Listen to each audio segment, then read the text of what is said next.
Hello and welcome to the Red 78, a Munster podcast for Munster fans. My name is Rory O'Hagan from Off the Ball, joined by Munster legends Alan Quinlan and Fiona Hayes to discuss Munster getting into the last eight of the URC, securing Champions Cup rugby for next season and beating Benetton in Cork last week. Plenty to discuss on today's episode of the Red 78. Quinny, Fiona, how are you guys? Good to see you as always. Good, Rory. Great weekend last weekend. Started off with that Munster win, unbelievable. And old Quinny, I don't think he trusted that they'd get the job done, did he? But they did in the No. end. Well, he was sceptical. I'm not sure he didn't trust. He was putting out a word of caution, a note of caution ahead of That's it. Friday. I got a few text messages after at half time saying you weren't Yeah, too yeah. wrong about their Weren't. threats and dangers, but thankfully Munster got there in the end. I did predict that Munster would win the game, but I was quite nervous about. There was a just few the game. caveats, yeah. Yeah, look, and that was it was legitimate. I think they showed that they're a very dangerous side, and if you give them any sort of time and space. But an important win, like for obvious reasons, for qualification, getting into the playoffs, the whole morale, sending the players who were finishing up this season off. So it was a real good atmosphere, and it was a very good performance in the second half, I think. Some of the stuff in the first half could have been better, but we'll obviously talk about it, but I'm not sure we've mentioned 100% line out this season. I know there was only 8 line outs, but look, it was an important part of getting the results, and lots of good performances from players as well, which was part of it. Yeah, we'll get into the weeds of all that across the course of this episode of the Red 78. The most important thing is Munster got the win that they needed into the last eight of the URC. Champions Cup will be secured for next season. Before we start rattling into it, Fiona, there's a couple of comments have reached us here in the show. Yeah, that's it. Cheers again for sending them in, lads. John Carroll has Casey and Nash were standout performers. Casey using line snub as fuel for his performances since selections were announced. Bolter, yet maybe Nash was brilliant in the air and kick chase underutilized in Irish setup, question mark. TJ Flanagan, you'd wonder how much of Munster's problems are in their heads, having poor stats and then turning it when they're really under pressure. Can they really be expected to repeat this away winning sequence of 2 years ago while still having a stand-in management group? Stephen has a great win and a great atmosphere in Cork. Some send off for Pete and Archer and for Conor Murray too. The questions is now, lads, why can't we go on and win the URC question mark? And why not? And Barry, the last one, relief to secure Champions Cup rugby. It would have been a nightmare if we hadn't. Casey was immense against the Italians, and Jack Crowley's kick for that Abrams try was a beauty. The lads will be full of confidence going to face the Sharks now on Saturday week. There's no reason why we can't beat them over there. Yeah, no reason why we can't beat them. No reason why Munster can't go on and win the URC. That's the big question. Can they go on and do it? Fiona, this is very much a game of two halves, as Quinny alluded to there on Friday night. Munster, maybe they weren't poor, but Benetton were good in the first half, but second half, Munster just turned on whatever they was said at half time, certainly worked. Yeah, 100%. I thought they kind of were getting the feelers for Benetton as well, early doors. They came out firing. I thought they were so good in attack. A big area for me, Rory, that they fixed in that second half defensively was we were shooting up, especially when we're 5 meters out in the line. I think Casey did it for the scrum, but missed the tackle. There was another for that first Benetton try as well. So I think Munster, once they settled the nerves, they stuck to their systems, and big performance for Pete O'Mahony. I know he was only on for about 15 minutes of that second half, but you could see the energy he was bringing coming out the tunnel at half time. And look, they stuck in there, grounded out, and especially that attack, I thought at times in the second half, I would imagine, and Quinny can come in on this, the feeling I got was the coaches in the dressing room at halftime took all the pressure off and told them let loose, and told them when they play good rugby that they enjoy themselves and it always goes hand. And I just felt like they were trying things, especially in that second half. Crowley's kicking and everything. Oh, yeah. They looked like they were a bit more relaxed and just having a crack, I think. Was that the case, you reckon, Quinny, where they just told lads, like, come here, just let the shackles off here, go out and play your game and you'll win this? Well, Fiona's the coach. I don't know. Yeah, I'm not sure they were told just throw the ball around and I think tactically they changed things a little bit. They were quite shrewd with some of the short kicking, particularly to try and find both wingers. Their box kicking was better. Territorial kicking was better from Jack Crowley as well. So they turned the Benetton players a lot and put a lot of pressure on their wingers. Kilgallen and Calvin Nash in particular were superb with their pressure, retaining ball back, and then they just simplified things as well as made some hard carries and then found space on the edges. So yeah, 8 clean breaks in the game from and 8 offloads. Mid-20s again for defenders beaten. And the stats actually for the attack, I mentioned this about Ulster last week, were quite good and promising as well. So certainly a little bit of cohesion was better in the second half. And Benetton, I think they kind of Munster were trying to keep the ball a lot in their own half and trying to find space at times. They were quite slow and static in what they were doing in that first half. Um, and Fiona mentioned the line speed from Benetton at times caused them problems. So I think tactically they were better. There was some better short passing, more pace onto the ball, definitely more pace onto the ball. And they just found the right areas and they seemed to kind of build on that momentum. But I think a big part of that was the kicking game. Munster kicked the ball 36 times in the game. Benetton kicked it 20 times. Now, Munster had more possession, more territory, but tactically a lot better in that second half. And yeah, obviously, no panic really at half time. And you, for anyone watching, or I think the hope was that Munster would come out and would fire in their bellies in that second half. And they did that. Um, that can get you so far, this aggression and emotion and all that, but you got to make good decisions then. And I think they did that. They defended very strongly and they put a lot of pressure on that Benetton breakdown. So turned them a lot. The Benetton try in the second half um, was it was probably a crooked throw in the line out. Made it a little bit nervy for the last 10 minutes with that try, closed the gap a little bit. But I think Munster managed the game really well in the second half. And by the way, there was poor refereeing decisions for both sides.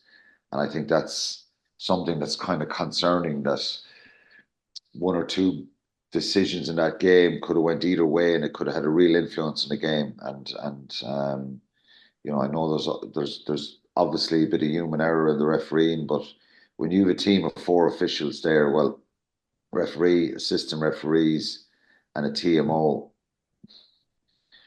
there's a lot of stuff that was being missed in that game for both sides. I know Benetton were frustrated with some decisions, Munster as well. As I said, clear crooked throw in the line. Everybody can see that. They go on and score a try. It's a 7-pointer. If that's a tight game, Munster lose the game. Benetton can argue about the Jack Crowley try and a few other things as well in the game. But look, on the balance of it, I think Munster were good in the second half, and they didn't have this terrible performance in the first half. But they just didn't impose their game with pace, aggression, and the right sort of tempo in that first half for consistent periods. But it was a really good second half performance, and they got the job done. And as anyone that kind of messaged there and got in touch with us was saying, absolutely vital that they're in Champions Cup next year. One or two mentioned there about maybe going on a run that happened 2 years ago. Why not? Very tall order, I think. But who knows? It's a tough one going to the Sharks, who've probably not been at their best themselves and shown some vulnerabilities. They have incredible power and physicality. So look, I think a little bit of pressure off now.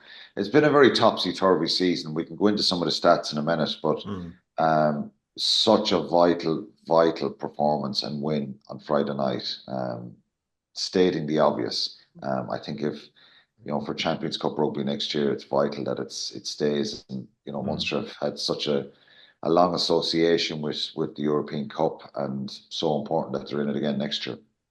It's amazing the difference 2 weeks Fiona makes, because it was all doom and gloom there for a while. Munster might miss out on Champions Cup rugby. You win 2 games, now people are texting the same, why can't we win the URC? Yeah, that's it, isn't it? But it just shows the close and tightness of the league table as well, that a couple of fixtures here and there Munster mightn't be in there. Whereas I think the last couple of seasons it became clearer earlier on. It was almost a great battle between teams this week or this year in particular. So I felt a little bit more nervous in the crowd watching this game, but certainly this team have showed they can come up with huge moments in big games. And I think there was a little bit of doubt at times. I think we saw in the La Rochelle, all the belief came back again. There was a couple of iffy performances in there, and people were so, because the season is so topsy-turvy, people were already saying, oh, we might make it. But look, they came out trumps in the end. And I think it's a credit to the league that we're coming down to that last day of the season and that there's great battles. Obviously, it's more stressful as a Munster fan when that happens. But look, it's a credit to the league and a credit to, I suppose, the South African teams coming into that and making it far more competitive. But I certainly enjoyed a lot of the games this year. And Quinny will probably go into it in a minute. But there was a couple of games Munster could have won that would have pushed them right up for a home semi-final. So you're talking about maybe 2-3 or a quarter-final, sorry, 2-3 games there that could have pushed Munster. So it's just been one of those seasons where there was a lot of teams really performing, and especially when the internationals went away, there was some great rugby played as well by all those teams. Yeah, let's get into that a little bit, Quinn. I mean, like, just overall regular season URC now done. Munster have finished sixth. They say the table doesn't lie. Or Munster in the right position, do you think? Yeah, but well, they shouldn't be. They should be higher. They finished sixth, and having it coming right down to the wire in the last day. You don't want to be involved in that situation. Um, Regarding making the playoffs and Europe, it has happened. They've lost 9 games this year.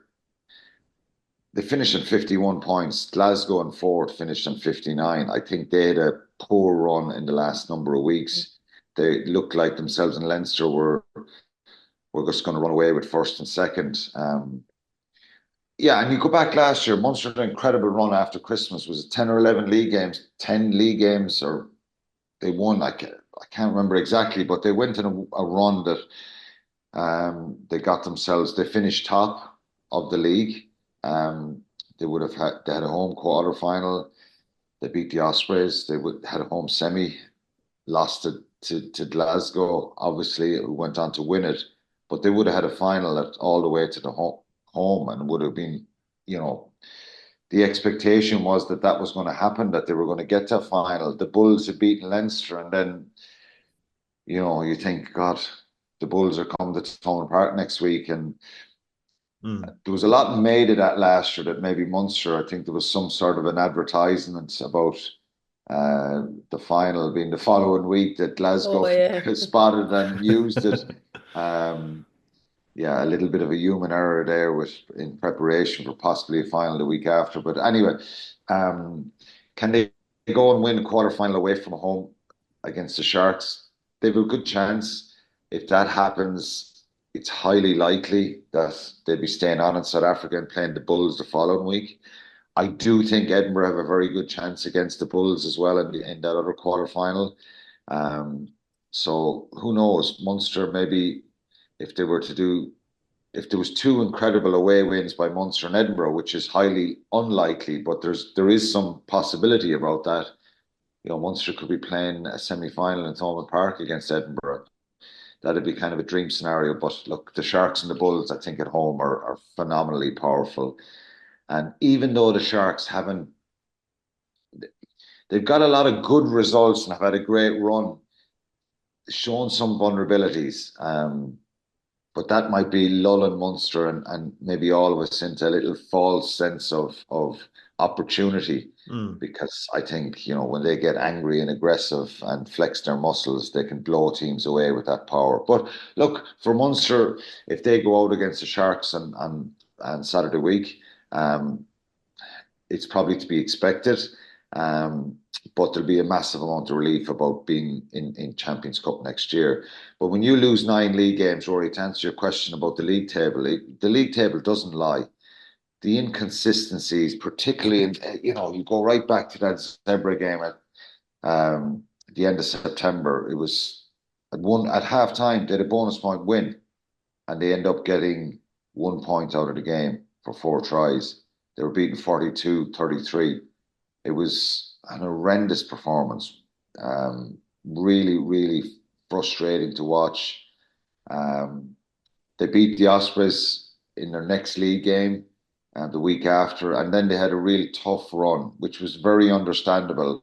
You're playing Leinster away in Croke Park, which second half they showed some promise. I remember leaving the stadium in Croke Park that day thinking, yeah, there's a few positives there, and it's yeah, you know, they made a fist of that. Leinster had an incredible start in the game, and then South Africa was always very, very difficult. You know, they lost the two games in South Africa, and then went to beat the Lions, beat Ulster. Again, you're always in the back foot when you're playing that Leinster side. They lost that game in Thomond Park. It was a convincing win for Leinster. There's a few of them being tight, those Christmas fixtures, 28-7. And I kept saying probably around that time, post Christmas, there's a run of matches there, winnable matches. And it started with the Dragons and the Scarlets, 2 wins. And then you're at home to Edinburgh. That's the bad run. They lose to Edinburgh. Scrum was annihilated. And then you go to Glasgow and you get lots of positives and you're in a great position to win the game. And they just couldn't see it out. And that was a game they should have won. Again, go to Connacht.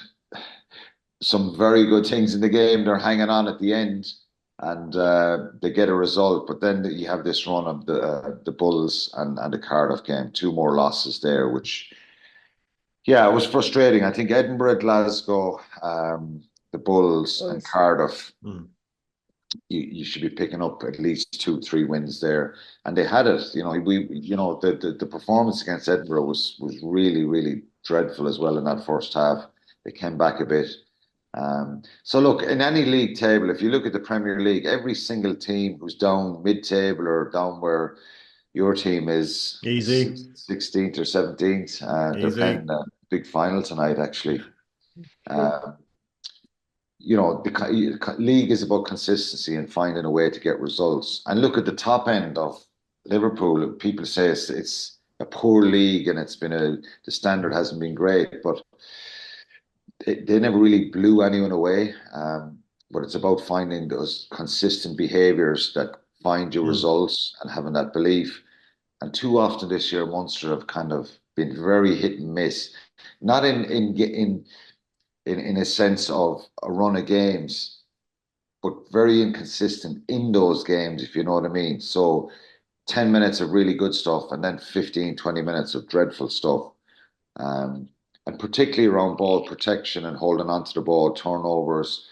So the stats are there to back that up. And I think, you know, we spoke 2 years ago about the attack and the effect Mike Prendergast has, the positive effect he's had around the way Munster have played, and from the Johan van Graan era, which was a different way of playing, and Mike's approach to attack, and big part of that URC success in 2023 was the way the team attacked, and also good kicking strategy as well, and that the overall stats show that for points scored, Munster were 6th.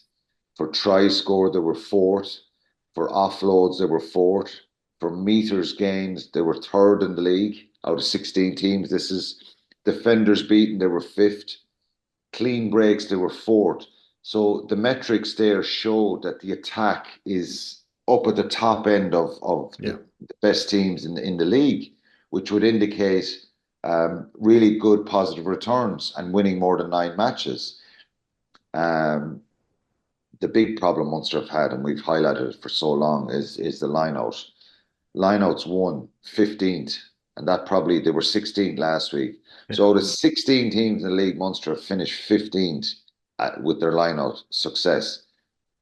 Now, you don't have to be a rocket scientist to understand that Munster's foundation is built on forwards and set piece and strength and all that stuff. The kind of history, you know, obviously the game has developed, and you know, even when I played, but like when your line out success is down at that level, you have big problems. So lineouts won 15th. Lineout steals, so putting pressure on the opposition lineout to try and stop their flow, they're 13th. They've 14 lineout steals in out of 16 teams. So those are the stats that highlight where the problems have been for Munster this year. I think the scrum has been around seventh, eighth, mid-table type success. I think there's definitely games that, notably that Edinburgh game and a couple of others, that the scrum was a problem. Defence in around the mid-table again. So I could go through loads of these. One other big one is, again, it was part of that attack success 2 years ago, is kicks retained. Munster first in the league out of 16 teams. So there's stuff here to build on, but the inconsistencies around turnovers and line out and sloppiness when they have the ball at times has cost them dearly, and really inconsistent in some of those things. But look, like I said, you get an incredible run last year. You look like you're going to win the league again. You're going to do back-to-back URC titles, and they came unstuck in Thomond Park. They're short players. They're short more depth. The injuries have played a big part as well, of course. Everyone gets injuries, but Munster's injury profile in the last couple of seasons has been horrific. Yeah, certainly has. And your strength and depth that you talk about, then you legislate for 5, 6, 7, 8 guys are always going to be nearly injured. And there's going to be tough periods, but that's where your depth comes into it. So they're the areas Munster need to get better, and not be continuously struggling in their line-out, because we saw the other night, you can do stuff, you can plan, you can tactically be so much better when you have a line-out, and you have a line-out maul to work off. So yeah, the league table doesn't lie. I think they finished sixth. Credit to them in the end, because as you said, and someone highlighted in the messages, there's been so many changes around the coaches. Graham Rowntree gone, Andy Kiriakou, no line-out specialist there on a consistent basis. The speculation around the head coach, all that kind of stuff. So more than anything, they need a really, really serious pre-season, and they need to try and get some of the players, like Edwin Adogbo is a big impact player that could have a real,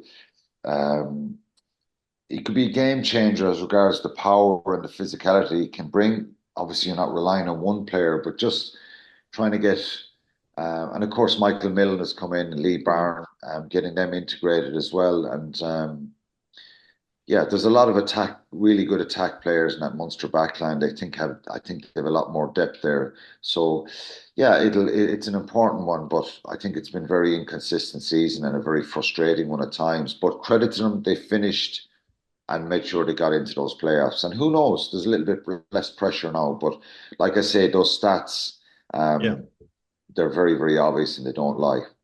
Yeah, the big question is, why can't we go win it? So that's the question everyone's going to be asking. But the thing I would say now is, why can't we go win it? Just to answer that very briefly, I would say yes, there's less pressure, and the obvious thing here is, if you can match the power now in knockout rugby, and they've a bit of game practice together, 2 good weeks of positive stuff to work on. You match the physicality if you can.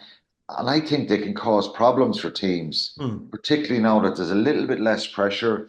And, you look at the back line, I think Nankivell has probably been the quietest player for the last couple of weeks, and he's your marquee signing in the back line. Like, Abrahams has been outstanding. Kilgallen's seen his ability, Nash, Tom Farrell. There's real threats there. So if they can,